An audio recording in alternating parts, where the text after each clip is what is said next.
అధిక లాభాలు వస్తాయంటూ ఆశ చూపి 10 మంది నుంచి సుమారు 2,40,00,000 వసూలు చేశారు నిందితులు. చివరకు ఏమీ చెల్లించకుండా చేతులెత్తేశారు. దీనిపై ఓ రిటైర్డ్ ప్రభుత్వ ఉద్యోగి అశోకన్ కంపెనీ తమను మోసం చేసిందంటూ పోలీసులకు ఫిర్యాదు చేయడంతో ఈ ఘటన వెలుగులోకి వచ్చింది. ఈ కేసులో పుదుచ్చేరి పోలీసులు సినీ తారలు తమన్నా, కాజల్ అగర్వాల్లను విచారించాలని నిర్ణయించారు. కంపెనీ ప్రారంభోత్సవం ప్రమోషనల్ ఈవెంట్లో ఈ ఇద్దరు సినీ తారలు తమన్నా, కాజల్ అగర్వాల్ తెగ పాల్గొన్నారు. అదే వీరి మెడకు చుట్టుకుంటోంది. ఆరోపణలు ఎదుర్కొంటున్న క్రిప్టో కరెన్సీ కంపెనీని 2022లో కోయంబత్తూరులో ప్రారంభించారు.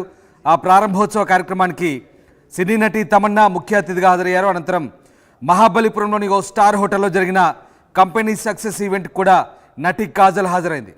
ఆ ఈవెంట్లో సుమారు 100 మంది పెట్టుబడిదారులు తమ పెట్టుబడుల ఆధారంగా 10 లక్షల నుంచి కోటి వరకు విలువైన కార్లతో సహా ఖరీదైన బహుమతులు అందుకున్నట్లు నివేదికలు చెప్తున్నాయి. ఆ ఫోటోలను ప్రకటనలో వేసించి కంపెనీ నిర్వాహకులు 100 కోట్లు వసూలు చేశారనే ఆరోపణలు వస్తున్నాయి. ఇప్పటికే ఈ కేసులో పుదుచ్చేరి పోలీసులు నితీష్ జైన్, అరవింద్ కుమార్లను అరెస్ట్ చేశారు. కంపెనీ ప్రారంభోత్సవం ప్రమోషనల్ ఈవెంట్లతో సంబంధం ఉన్న తమన్నా, కాజల్ అగర్వాల్ను ప్రశ్నిస్తే మరిన్ని ఆధారాలు దొరకవచ్చనేది పోలీసుల ఆలోచన. వీరికి కేవలం ఎండార్స్లైనా లేదా కంపెనీ ఆర్థిక వ్యవహారాల్లో కూడా ప్రమేయం ఉందా అనే కోణంలో దర్యాప్తు చేసే అవకాశం కనిపిస్తుంది. ప్రస్తుతానికి ఈ ఫ్రాడ్ పుదుచ్చేరిలో బయటపడ్డప్పటికీ దేశవ్యాప్తంగా ఈ కంపెనీ బాధితులు ఉండొచ్చని పోలీసులు అనుమానిస్తున్నారు. ప్రధానంగా ఢిల్లీ, ఒడిశా, మహారాష్ట్ర, ముంబై, కోయంబత్తూరు, బెంగళూరు, ఆంధ్రప్రదేశ్, కేరళ, విల్లుపురం, తిరుపూర్లలో ఈ కంపెనీ పెట్టుబడిదారులను ప్రభావితం చేసిందని నివేదికలు చెప్తున్నాయి. సో మొత్తం మీద టాలీవుడ్ హీరోయిన్లు తమన్నా, కాజల్ అగర్వాల్ చిక్కుల్లో పడ్డారు. ముఖ్యంగా క్రిప్టో యాప్ ప్రమోషన్లో పుదుచ్చేరి పోలీసులు ఇక వీరిని విచారించే అవకాశాలు కనిపిస్తున్నాయి. దీనికి గాను వీరికి ఇప్పటికే నోటీసులు జారీ చేశారు. రైట్, మా కొలీగ్ రవిచంద్ర జాయిన్ అవుతున్నారు. రవిచంద్ర, హీరోయిన్ కాజల్, తమన్నాలకు ఇది బిగ్ షాక్ అని చెప్పొచ్చా? క్రిప్టో యాప్ ప్రమోషన్ సంబంధించి అంటే బాధితులు ఇచ్చిన ఫిర్యాదు మేరకు వారికి ఇద్దరికి కూడా నోటీసులు అందించినట్టుగా తెలుస్తోంది. సో ఎలాంటి దర్యాప్తు చేసే అవకాశం ఉంది ఇద్దరిపైన?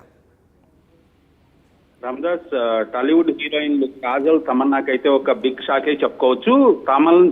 తమన్నా, కాజల్కే కాదు, నిజంగా సెలబ్రిటీస్ అందరికి కూడా ఇది ఒక బిగ్ షాక్ గానే చెప్పాలి. ఎందుకంటే సెలబ్రిటీస్ అందరూ కూడా రకరకాల యాప్లకు కానీ లేదా కంపెనీలకు, రియల్ ఎస్టేట్, ఫైనాన్స్ ఇలాంటి వివిధ వ్యాపార విభాగాలకి వాళ్ళు బ్రాండ్ అంబాసిడర్లుగా వ్యవహరిస్తున్నారు. ఆ కంపెనీని ప్రమోట్ చేస్తున్నారు. వాళ్ళు రెమ్యూనరేషన్ తీసుకొని ఈ ప్రమోషన్స్ లో పాల్గొనటం ఒక ఎత్తు అయితే, వీళ్ళని చూసి మేము ఇన్వెస్ట్ చేశామంటూ కూడా గతంలో కూడా కొన్ని కంపెనీల విషయంలో, కొంతమంది సెలబ్రిటీల విషయంలో కూడా కోర్టులో కేసులు ఫైల్ అయినాయి. అలాగే ఇప్పుడు క్రిప్టో యాప్ గురించి, అలాగే వీళ్ళిద్దరికి కూడా ప్రమోషన్స్ లో పాల్గొన్నారు. వీళ్ళు ఓన్లీ రెమ్యూనరేషన్ తీసుకొని బ్రాండ్ అంబాసిడర్లుగా ఉన్నారా, ఆ సంస్థతో వీళ్ళకి కూడా ఏదైనా భాగస్వామ్యం ఉందా అనే విషయంలో ఇంకా క్లారిటీ రాలేదు. పోలీసులు ఆ కోణంలో కూడా విచారణ చేస్తున్నట్టుగా తెలుస్తోంది. ఇదైతే ఖచ్చితంగా సెలబ్రిటీస్ అందరికి కూడా ఒక గుణపాఠంగానే చెప్పాలి.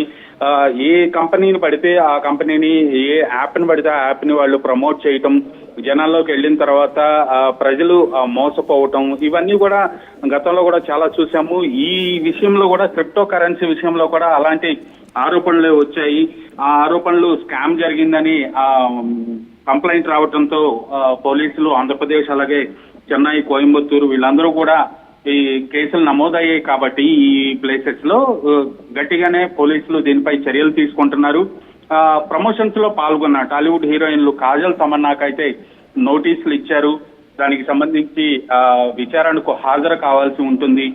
మరి వాళ్ళ చర్యలు ఎలా ఉంటాయి, వీళ్ళు విచారణకు హాజరైన తర్వాత వీళ్ళు ఇచ్చే సమాధానాలు పోలీసులు సంతృప్తి చెందుతారా, సంస్థకు వీళ్లకు మధ్య ఉన్న రిలేషన్ ఏంటి, ఓన్లీ పెయిడ్ ఆర్టిస్ట్ గా రెమ్యూనరేషన్ తీసుకొని బ్రాండ్ అంబాసిడర్ గా ఉన్నారా, లేదంటే వ్యాపార భాగస్వామ్యంగా ఏదైనా? అంటే రవిచంద్ర, అంటే మీరు చెప్తున్నట్టుగా 2022లో ఈ లాంచింగ్ ఈవెంట్ కి కోయంబత్తూరులో ఇద్దరు కూడా వెళ్ళారు. అలాగే తర్వాత వివిధ చోట్ల ఈవెంట్ జరిగాయి. ముంబైలో కూడా ఈవెంట్ జరిగాయి. అక్కడికి నేరుగా ఇన్వెస్టర్లను తీసుకొచ్చినట్టుగా కూడా ఆరోపణలు ఉన్నాయి వీళ్ళిద్దరిపై కూడా. అంటే వీళ్ళు కేవలం ఎండార్స్మెంట్కే పరిమితమయ్యారా, ప్రమోషన్ వరకే పరిమితమయ్యారా, లేదంటే అందులో భాగస్వాములుగా ఉన్నారా, ఈ ఇన్వెస్టర్లను ఎలా తీసుకురాగలిగారు, ఎలా ప్రభావితం చేశారనే కోణంలో కూడా పుదుచ్చేరి పోలీసులు వీళ్ళపై ఇంట్రాగేషన్ చేసే అవకాశం ఉందా? దర్యాప్తులో భాగంగా ఇవన్నీ లోతుగా ప్రశ్నించే ఛాన్స్ ఉందా?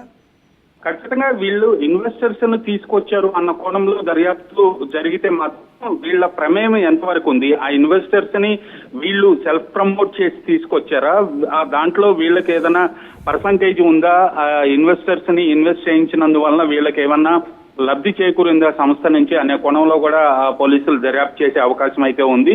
సో ఖచ్చితంగా వీళ్ళని చూసి లేదా కంపెనీ ప్రమోషన్స్ యాక్టివిటీని చూసి కానీ కంపెనీని చూసి కానీ ఇన్వెస్టర్లు కొత్తగా వచ్చారా, లేదా తమన్నా కాజల్ వీళ్ళు సొంతగా ఇన్వెస్టర్స్ ని తీసుకొచ్చి ఆ సంస్థలో పెట్టుబడి పెట్టించారా అనే కోణంలో పోలీసులు విచారణ చేస్తే గానీ నిజాలు బయటకు వచ్చే అవకాశం లేదు.